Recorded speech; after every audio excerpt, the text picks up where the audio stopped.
नमस्कार. अंतरंगातील मनोगतमध्ये आज आपण श्रीकृष्ण जन्माष्टमी निमित्त एक स्पेशल भाग पाहणार आहोत. श्रीकृष्णाच्या अनेक लीला आपण पाहतो. चुकवूच नये असं काही असलेला गूढ कृष्ण आज आपण पाहणार आहोत. लेखाचं नाव आहे गूढ कृष्ण. कृष्ण अंधारात जन्मला. याचा प्रवास जसा गूढ आहे तशी याची शिकवणही गूढ आहे. ती नीट समजून घ्यावी लागते. कृष्णाला समजावून घ्यायचं तर सावधचित्त राहायला हवं. कृष्ण खोडकर आहे. केव्हा आधार काढून पळून जाईल भरवसा नाही. अभिमन्यू चक्रव्यूहात फसला. कशामुळे? तर श्रीकृष्णामुळेच. चक्रव्यूह कसा भेदायचा हे कृष्णाने सांगितलं होतं, पण त्यातून बाहेर कसं पडायचं हे कृष्णाने सांगितलं नाही. कृष्ण आहेच असा अजब.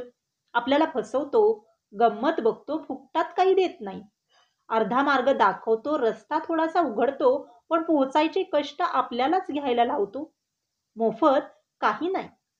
चक्रव्यूहात उतरणार असाल तर उतरा, पण जिंकून बाहेर पडायची माहिती तुम्हालाच घ्यावी लागेल. जे कष्ट तुम्हीच घ्यायचे, ते कष्ट तुम्हीच घ्यायचे.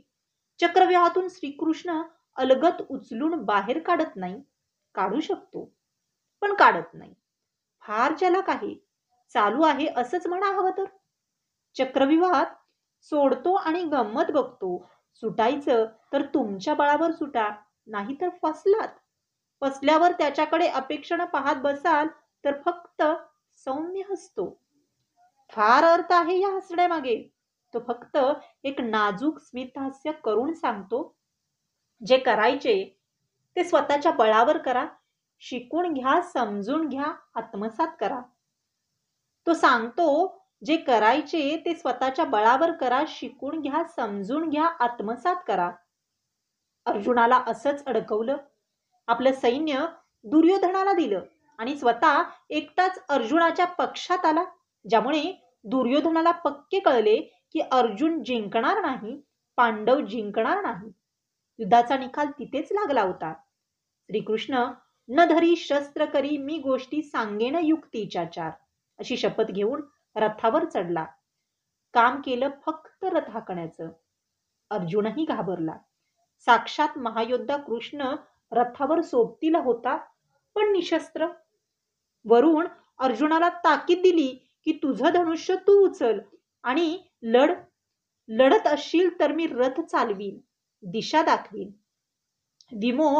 विमोह त्याहून कर्मफलाचा सिद्ध होईल पार्था. कर्तव्याने घडतो माणूस जाणून पुरुषार्था. भाग्य चालते कर्मपदांनी, जाण खऱ्या वेदार्था. कृष्ण भर रणांगणात वेदार्थ सांगतो. कर्मयोग पटवून देतो. आपण तो नाही पटवून घेतला, नाही आचरणात आणला तर कृष्णाचा काही भरोसा नाही. मैदान सोडून पळून जाईल. अर्जुनाला बजावले की धनुष्य खाली टाकशील तर मी रथ सोडलाच म्हणून समज. अर्जुन भर रणांगणात फसला. अखेरीस त्याचा तोच लढला आणि शेवटी जिंकला.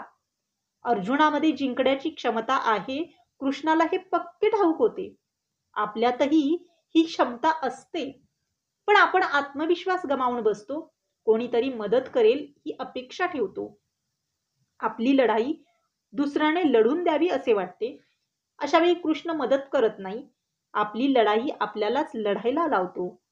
यत्र योगेश्वर कृष्णो यत्र पार्थो धनुर्धर तत्र श्री विजयो भूर्ती धुर्वा निर्ती मर्ती मम. जिथे योगेश्वर आहे, श्रीकृष्ण आहे, तिथे विजय निश्चित आहे. का नसणार? तो सोबतीला उभा राहतो, थोडीफार दिशा दाखवतो. लढायचा आपल्यालाच आहे. जो लढेल तो निश्चितच जिंकेल. असं म्हणतात की कृष्ण जिथे नसावा तिथेही आहे. दारूचा गुत्ता, जुगाराचा अड्डा इथे लपून बसला आहे. माझ्याकडे कोण कोण आकर्षित होतो, कोण येतो हे तो बघत बसतो. रंगहीन मी या विश्वाच्या रंगाने रंगलो. कौरवांत मी, पांडवांत मी, अणुरेणूत भरलो. रंगहीन मी या विश्वाच्या रंगाने रंगलो.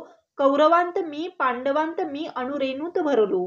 तो पांडवांमध्ये आहे आणि कौरवातही आहे. नीतीच्या पक्षात बसला आहे आणि अनितीच्याही. त्याला नीती अनितीच्या तराजूत तोलता येत नाही, कारण तो कुठेही गेला तरी रंगही नाही, पण तो रंगपंचमी खेळतो, आपल्याला रंगवून सोडतो. त्याचा काही भरोसा नाही. आपल्यासमोर अनेक रंग पसरवून ठेवतो आणि पाहतो की आपण कोणत्या रंगात रंगतो. धर्म संस्थापनार्थ संभवामी युगे युगे. तो म्हणतो की धर्माची स्थापना करण्यासाठी मी प्रत्येक युगात येत राहीन. म्हणजे तो काल होता, आज आहे आणि उद्याही असणार आहे. तो आपल्या सोबत राहणार आहे. फक्त त्याचे म्हणणे ऐकावे लागेल. कृष्ण सरळ नाही, पण चांगला आहे.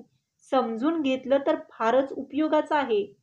श्रीकृष्णाने आयुष्यात जितक्या गोष्टी सोडल्या, तितक्या त्या इतर कोणालाही सोडता आल्या नाहीत. श्रीकृष्णाने आपली आई, वडील सोडले. त्यानंतर नंद यशोदाला. मित्र निघून गेले, राधा निघून गेली, गोकुळ सोडले आणि मथुराही सोडली. आयुष्यभर कृष्ण काही ना काही सोडतच गेला. कृष्णाने आयुष्यभर त्याग केला. आपली आजची पिढी जी एखाद्या गोष्टीच्या विरहाने कोसळून पडते, त्याने कृष्णाला गुरु बनवावे. ज्याला कृष्ण समजला तो कधीच औदासीनात जात नाही. कृष्ण आनंदाचा देव आहे. एखादी गोष्ट हातातून निसटून गेल्यावरही सुखी कसे राहावे हे कृष्णापेक्षा कोणीही उत्तम शिकवू शकत नाही. धन्यवाद.